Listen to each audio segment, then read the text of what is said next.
پرانے زمانے کے وقت کی بات ہے، بادشاہ نے گیدڑوں کی آوازیں سنی تو صبح وزیر سے پوچھا، یہ رات گیدڑ بہت شور و غل کر رہے تھے، کیا وجہ ہے؟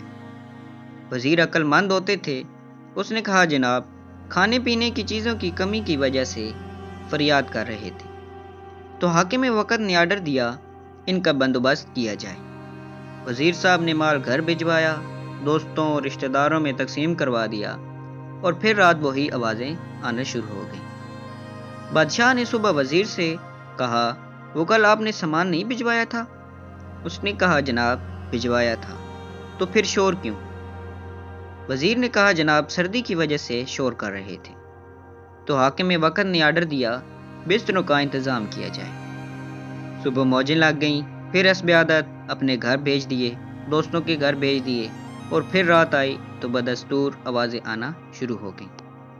بادشاہ نے غصے سے کہا، وزیر کو طلب کیا جائے اور یہ دریافت کیا جائے کہ بستروں کا انتظام نہیں کیا گیا۔ وزیر نے عرض کی، جناب، وہ سب ہو گیا تھا۔ تو بادشاہ نے کہا، تو پھر یہ شور کیوں ہے؟ اب پاگل بادشاہ کو عقل مند وزیر نے مطمئن کرنا تھا، اوکے کی رپورٹ دینی تھی۔ وزیر صاحب تھوڑی دیر بعد باہر چلے گئے۔ جی میں پتہ کر کے آتا ہوں۔ واپس آئے تو مسکراہٹ لبوں پہ سجائے آداب عرض کی، جناب، یہ شور نہیں ہے۔ بادشاہ نے کہا، تو پھر کیا ہے؟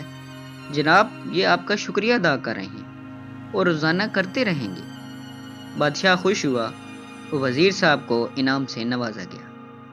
یہی حال ہمارے وقت کے بادشاہ کا ہے۔